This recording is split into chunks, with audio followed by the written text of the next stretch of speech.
Hello, Internet. So I've been thinking about this topic that I'm gonna bring up now for quite some time, and the thing is that I have a love-hate relationship with plastic operation.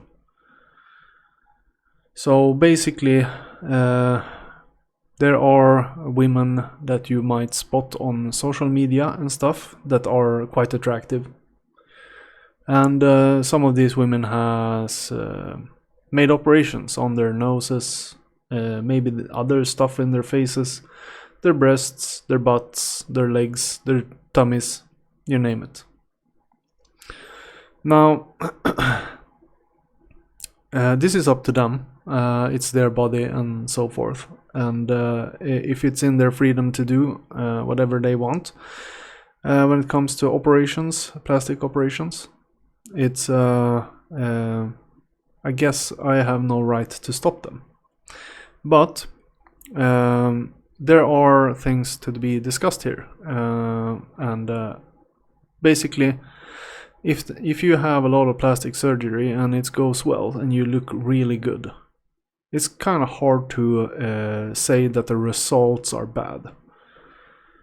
But this is at least my standpoint, is that you have a normal operation or reconstructive surgery.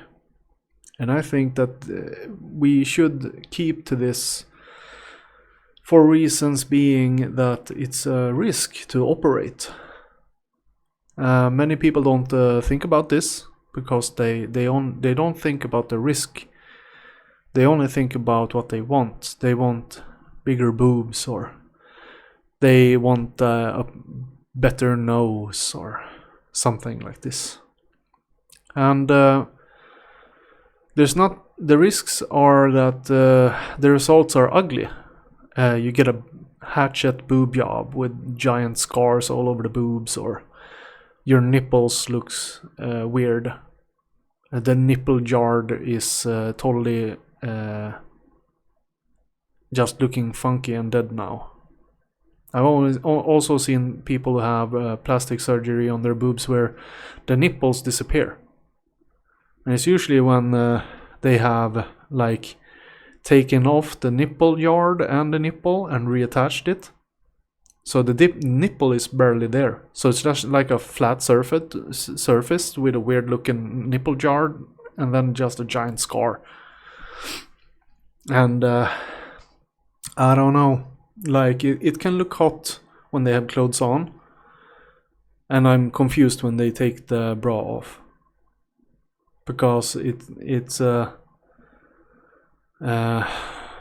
can look good and sometimes it doesn't look good. It depends on how well the operation was made.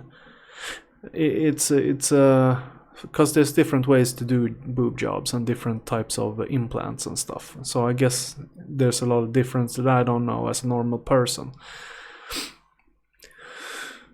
Same with the nose jobs. I've seen people that has a beautiful nose.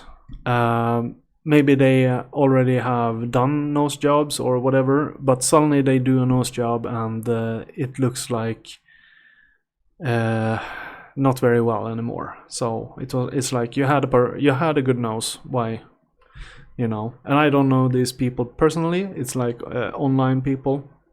So it's and then there was a Swedish female that had she had a relationship with getting operated on, plastic surgery. Like people get a little bit addicted to having tattoos, So she was her ambition was to become a Barbie doll, a living Barbie doll. So she was operating all over Europe, in America. And she came to a point where the doctors told her that you don't want to operate on her. So they started refusing her. But a doctor in Turkey accepted her for the operation she wanted done. And she almost died on the operating table. She came back to Sweden with she came back with health issues, because now she was a little bit handicapped. How much of a handicap she has now, I don't know. But the operation almost took her life, and now she lives with the consequences of that one operation. And she was actually one of these people who have had a long series of operations and actually looked very well. She was quite attractive. I don't remember her name because it was a couple of years ago, this story. But it made me start to question plastic operations. Like, is this really smart? What are women doing with themselves? Are they taking this risk? And then I started to study it. And when you have implants, you need to change them up. So let's say you're a young female, you get breast implants, and then you get pregnant, and then your boobs grow. Now you will have saggy boobs that looks firm. So they will be firm and saggy. And now you need to get new ones, bigger ones, and there's restrictions on how big you can go. So the only solution you have is to cut off skin or get new implants, or both. So it's and you won't be able to feed your kids probably, because it will probably affect your boobs in a way that you can't really feed the child, depending on how you did the plastic operation, of course. But and this leaves you to only being able to give your child formula. And I have heard that will infect their immune system, that their immune system will be badly developed if they only get like fake feed, so to speak. But even if you do not become pregnant and get the whole issue with your boobs is that this will happen anyways because of gravity, and the implants themselves will grow old. So you have to take a new boob job in 10 years. So if you make a boob job when you're like 22, when you're 32, you need a new boob job. When you're 42, you need a new boob job. And that's gonna be your life now, if you don't stop. And then you will have like saggy boobie midlife, or maybe when you're 50 or something. I don't know when you start to sag naturally with your real boobs, but it's I don't know, like maybe have the boob job when you're 50 after the kids, or I don't know. Feels smarter to me. If you stop thinking about the risks, that is, because you can actually get complications, infections, you can get sepsis, and yeah, you can have real health issue risks, like my life is in danger. So I don't know, is it really worth it? I mean, the whole feeling of getting what you want, trying to buy a new look and something, I can understand the appeal. But I think that women should try to make themselves look better naturally. Like, I'm not the most good-looking guy in the world, but I do what I can. I go to the gym.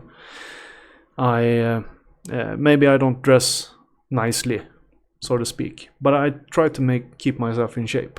And I think that that's all you can do, really. The whole operation thing, that's only good for the plastic surgeon. It's not. I don't think it's good for the ones taking the operations, unless they need constructive surgery or some other operation that is needed. There's also people pushing the limit of transplanted organs.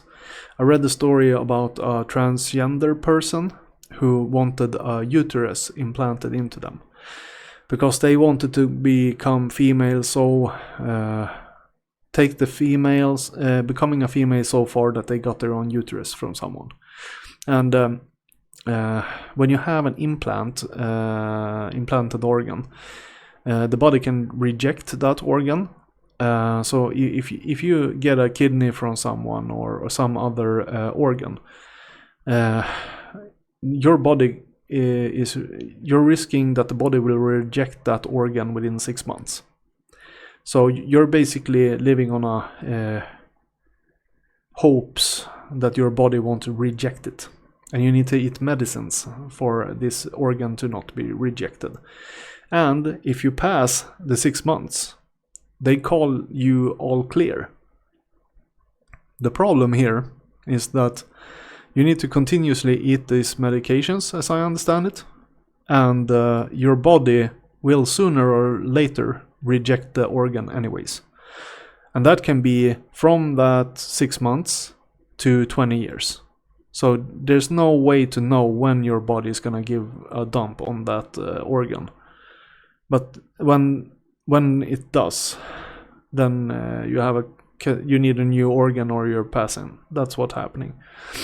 And this transgender person wanted a uterus and wanted to become pregnant. And I have no belief that transplanted organ will handle a pregnancy within a male body that doesn't connect well with the rest of with the body. You know, it's you're still a man. Maybe you can get it to work, but I don't think that. I think the strain of the pregnancy is just gonna break the organ and kill both the person and the person in that gets created within that transplanted organ. So it's I think there's a limit to what reality can give people, and I think people want stuff that sadly isn't possible to give. So I think it's for a trans person to get a child, I think it's a lot safer to just keep your genitals and get a friend, a female friend, to help you with getting your child. So you won't be the mother, but I think like that's a lot safer for than trying to like operate a uterus and get pregnant and probably die from the pregnancy. It's crazy, but I mean, pushing limits to what can be done is one way to go, but I mean, I don't think that even Elon Musk can make that shit happen, if I'm honest. So that is what I had for today. Thanks for listening.